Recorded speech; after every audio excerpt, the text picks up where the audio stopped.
Assalamualaikum dear students. I hope you all will be well.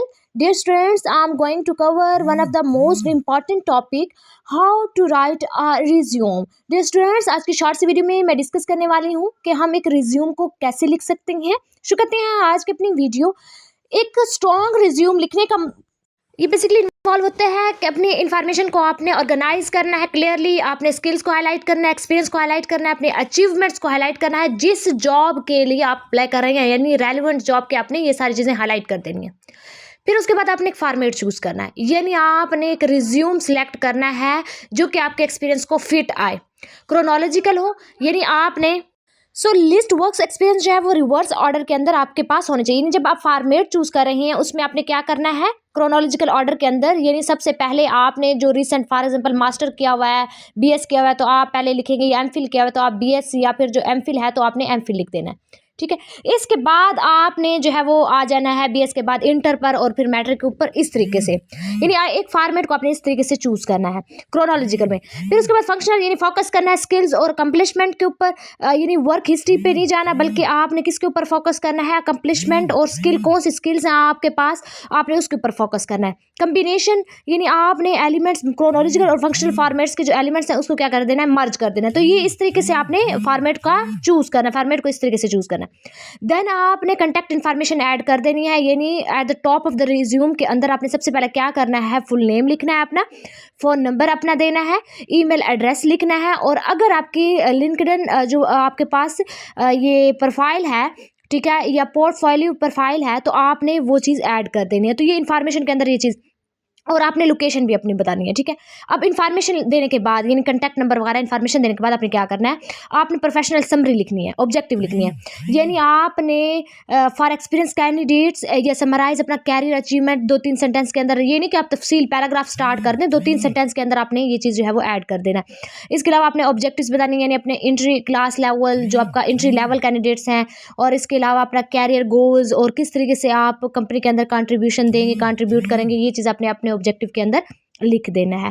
अब आपने अपनी professional summary और ऑब्जेक्टिव लिख लिया, उसके बाद आपने अपना एक्सपीरियंस लिखना है, यानी हर जॉब के जैसे कोई भी जॉब आपने की है तो अपने job title, teaching for example मैंने की तो मैं क्या करूँगी, टीचिंग जो है वो जॉब के लिए मैं अपना रिज्यूम बना रही हूँ तो मैंने टीचिंग जॉब के लिए जॉब टाइटल, फिर मैंने फॉर एग्जांपल किसी कंपनी में अगर कोई काम कर रहा है उसका एक्सपीरियंस है तो उसने कंपनी नेम वगैरह लिख देना है, लोकेशन बता देनी है, और कब वो एम्प्लॉयमेंट के अंदर जो है वो आया, डेट्स ऑफ एम्प्लॉयमेंट, ये सारी चीज़ें जो है उसने ऐड कर देनी है आप लोगों ने। इसके अलावा बुलेट रिस्पॉन्सिबिलिटीज और अचीवमेंट्स के बारे में कुछ बुलेट पॉइंट्स आप लोगों ने दे देने हैं।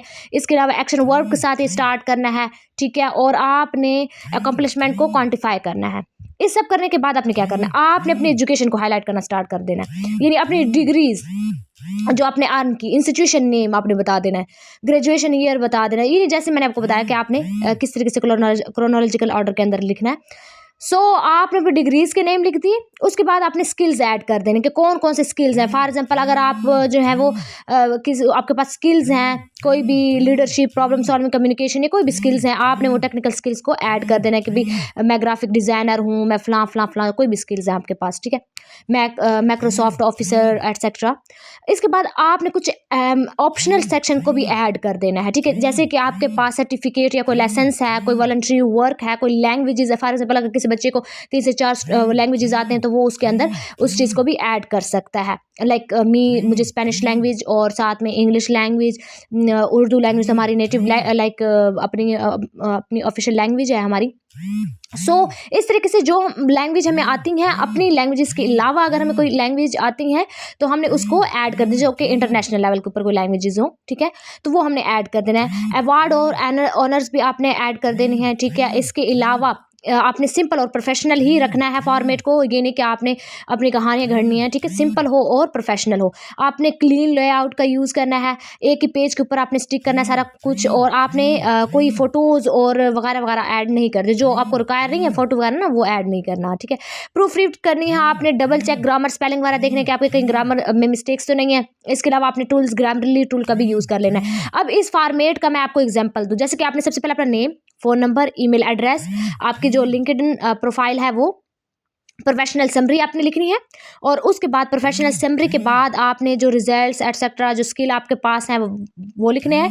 वर्क एक्सपीरियंस, अगर कहीं जॉब की है तो अपने एक्सपीरियंस शेयर करना है, कब की है वो सारी चीज़ें, रिस्पॉन्सिबिलिटी अचीवमेंट आपकी क्या है ये चीज़, फिर एजुकेशन ऐड कर देना और उसके बाद अपने सर्टिफिकेट को ऐड कर देना। तो ये इस तरीके से इसमें 4 से 5 पॉइंट आपने टोटल ऐड करना है। एक फॉर्मेट चूज़ करना है, इन्फॉर्मेशन देनी है, प्रोफेशनल समरी लिखनी है, एक्सपीरियंस, वर्क एक्सपीरियंस, इसके अलावा अपनी एजुकेशन को हाईलाइट करना है, कुछ स्किल्स हैं तो वो ऐड करें, और इसके अलावा आपने प्रूफ रीड कर देनी है ताकि आपके कोई भी ग्रामर की मिस्टेक इसके अंदर ना हो। सो डियर स्टूडेंट्स, शॉर्ट सी video about how we can write resume. I hope आप लोगों को इस वीडियो से टॉपिक क्लियर हो गया होगा। Thank you for watching my video. Allah हाफिज़।